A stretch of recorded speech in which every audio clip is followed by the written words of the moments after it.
Hello dear student, मैं आपके लिए लेकर आ चुका हूँ कक्षा 11वीं वार्षिक परीक्षा 2023-24 अर्थशास्त्र का पेपर। देखिए आपका पेपर कुछ इस प्रकार रहने वाला है, तो आप यहाँ पर देख सकते हैं।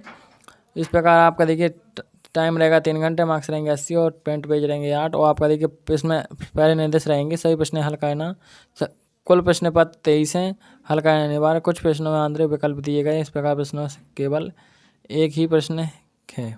तो अब देख लेते हैं हम इसके आंसर और क्वेश्चन सभी। देखिए पहला है सही विकल्प चुनकर लिखिए या चयन करके लिखिए। इस प्रकार आपका पूछेगा अर्थशास्त्र भाग हैं, तो अर्थशास्त्र के कितने भाग हैं? 2, 3 या 4 या 5। तो इसका आंसर हो जाएगा 2। अब देखिए दूसरा क्वेश्चन पूछा आंकड़ों के वर्गीकरण में पहला कदम। तो किसका? वर्गीकरण का, सारणी का, या विश्लेषण का, या निर्वचन का। तो इसका जो आंसर हो जाएगा इसमें हो जाएगा आपका वर्गीकरण।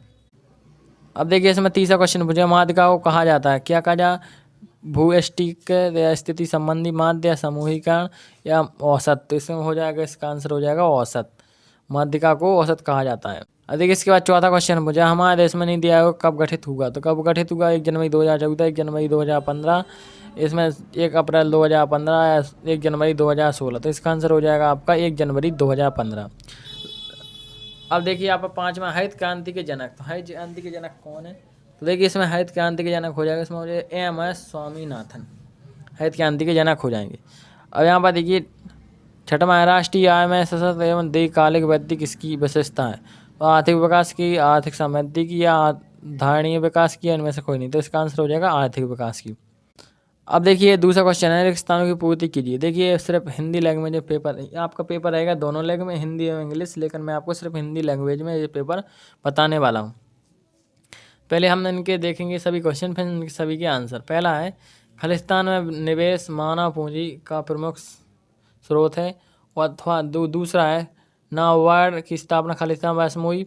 तीसरा है चीन में खालिस्तान वर्ष में ग्रेट लीप अवार्ड अभियान शुरू किया।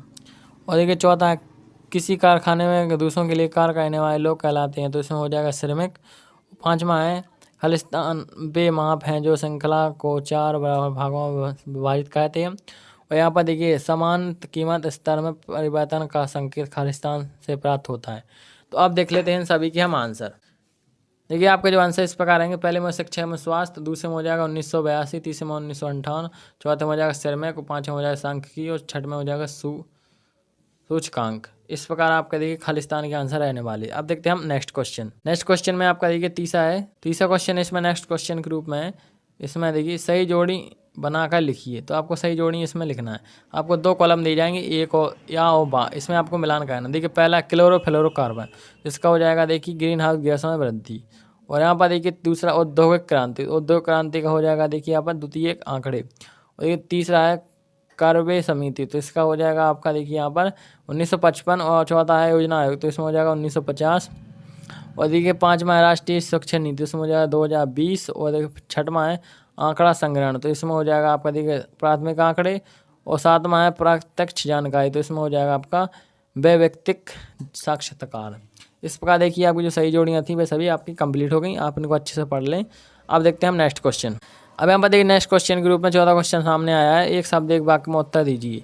इसे आपके देखिए 7 नंबर के रहेंगे। तो पहले हम सभी क्वेश्चन देखेंगे खालिस्तान की तरह, फिर सभी के आंसर। ठीक है, पहला है फिशर के आदर्श निर्देशांक का सूत्र लिखिए। दूसरा कृषि क्रिया किस क्षेत्र में होती है? तो इसका आंसर हो जाएगा प्राथमिक क्षेत्र। और देखिए यहाँ पर मनरेगा अधिनियम कब लागू होगा। और यहाँ पर देखिए चौथा काटो और जलाओ का संबंध किससे है। और यहाँ पर देखिए पाँचवा आर्थिक समृद्धि का संबंध किसे कहते हैं। और यहाँ पर देखिए आपका छठवां है रेमेंजी किस देश की मुद्रा है। सातवां चुनाव की समस्या को आर्थिक समस्या का नाम किसने दिया। तो अब देखते हैं सभी के हम आंसर। कि पहले में आपको जो सूत्र लिखना देखिए रहा इसका सूत्र। तो दूसरे में प्राथमिक क्षेत्र, तीसरी में 25 अगस्त 2005। और देखिए यहाँ पर इसका आंसर भी हमें नहीं पता है। 5 में हो जाएगा उत्पादन की वृद्धि से है। तो देखिए इस प्रकार मैंने आंसर बता दिया। छठवां और जो सातवां रहेगा इस सभी का आंसर आपको कमेंट करना है, ताकि और बच्चों की भी मदद हो जाए। देखिए यहाँ पाँचवा है सत्य सत्य का चयन करके लिखिए। आपका देखिए सत्य सत्य पूछे गए 6 नंबर के।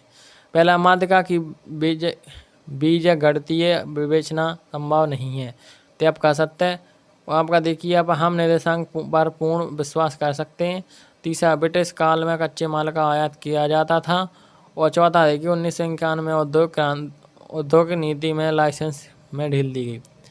वहाँ का देखिए 5वां मानवीय पूंजी का उत्पादन में वृद्धि होती है, तो ये आपका सत्य है। और आपका देखिए 6वां है, भारत भौगोलिक दृष्टि से दक्षिण एशिया का सबसे बड़ा देश है, तो ये भी आपका क्या है, सत्य है। तो अब देखते हैं हम अगला क्वेश्चन। अब देखिए नेक्स्ट क्वेश्चन के रूप में यहाँ पर देखिए आपका जो है 6वां क्वेश्चन यहाँ पर सामने है। या इस प्रकार आपके 6 से जो बात के क्वेश्चन है वह 2 नंबर क्वेश्चन आपके पूछे जाएंगे। देखिए अर्थशास्त्र से आप क्या समझते हैं, अथवा सांख्यिकी के कोई 2 कारण लिखिए। 7वां प्रश्न है, प्राथमिक सम्मक किसे कहते हैं, अथवा द्वितीयक आंकड़े से क्या स्रोत हैं, द्वितीय आंकड़े क्या स्रोत हैं। और आपका 8वां प्रश्न है, समकों के वर्गीकरण से क्या आशय है। और यहाँ पर देखिए अथवा है इस 8वें का, बारंबारता वितरण क्या है समझाइए। वहाँ पर देखिए 9वां क्वेश्चन, समांतर माध्य का खंडित श्रेणी में सूत्र लिखिए। और देखिए अथवा भू स्टिक के कोई 2 गुण लिखिए। 10वां प्रश्न, परिकर्ण से क्या आशय है, इसका अथवा लॉरेंज वक्र के कोई 2 गुण लिखिए। अथवा देखो 11वां क्वेश्चन है, बाजार आधारित व्यवस्था का अर्थ बताइए। अथवा है तृतीयक क्षेत्र के उदाहरण लिखिए। 12वां क्वेश्चन है, नागपुर योजना क्या है, अथवा हरित क्रांति से क्या आशय है। और देखिए इसके बाद 13वां है, निर्धनता रेखा क्या है, अथवा है मौसमी बेरोजगारी से क्या आशय है, जो मौसम के अनुसार बेरोजगारी है उससे क्या आशय है। 14वां है, ग्रामीण विकास से क्या आशय है, अथवा देखिए कृषि विपणन से क्या आशय है। देखिए 15वां क्वेश्चन है, मानव पूंजी निर्माण के स्रोतों को लिखिए। अथवा है औपचारिक क्षेत्र तथा अनौपचारिक क्षेत्र का अर्थ स्पष्ट कीजिए। 16वां प्रश्न देखिए, प्राथमिक व द्वितीयक सम्मक में अंतर लिखिए। 16 में का अथवा रेखा चित्र प्रदर्शन की सीमा लिखिए। 17वां प्रश्न है, परिमाप विचलन से किसे कहते हैं, परिमाप विचलन के कोई 2 दोष लिखिए। अथवा है अपीकरण के उद्देश्य लिखिए। 18वां क्वेश्चन है, आधारिक संरचना किसे कहते हैं, इसका क्या महत्व है। अथवा है पर्यावरण क्षति के प्रमुख कारणों का उल्लेख कीजिए। देखिए यहाँ पर 19वां क्वेश्चन है, सन 1958 में प्रारंभ किए गए चीन के ग्रेट लीप अवार्ड अभियान की व्याख्या लिखिए। अथवा भारतीय अर्थव्यवस्था की कोई 3 विशेषता लिखिए। आपको भारत की अर्थव्यवस्था की कोई 3 विशेषताएं बतानी है। यहाँ पर देखिए आपका यहाँ पर 20वां क्वेश्चन, निम्नलिखित वितरण की से माध्यिका मूल्य की परिगणना कीजिए। इसकी आपको माध्यिका निकालनी है। और देखिए अथवा में है इसका, यही आपको अथवा में कहना है। अब देखिए आपका 21वां प्रश्न है, सहसंबंध में विभिन्न प्रकारों को संक्षेप में लिखिए।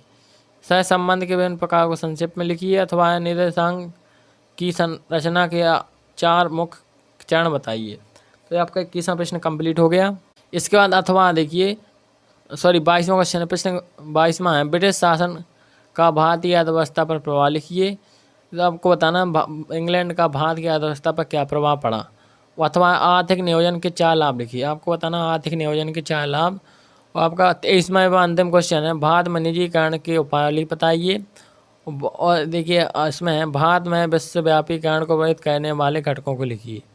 और 23वां क्वेश्चन है, भारत में विश्वव्यापीकरण को प्रभावित करने वाले घटक को बताने। देखिए मैंने आपको पूरा पेपर बता दिया, आप इसको अच्छे से तैयार कर लें। ये आपके क्वेश्चन बोर्ड परीक्षा में जो आपका पेपर होने वाला है 14 मार्च को, उसमें पूछे जाएंगे। जय हिंद, जय भारत।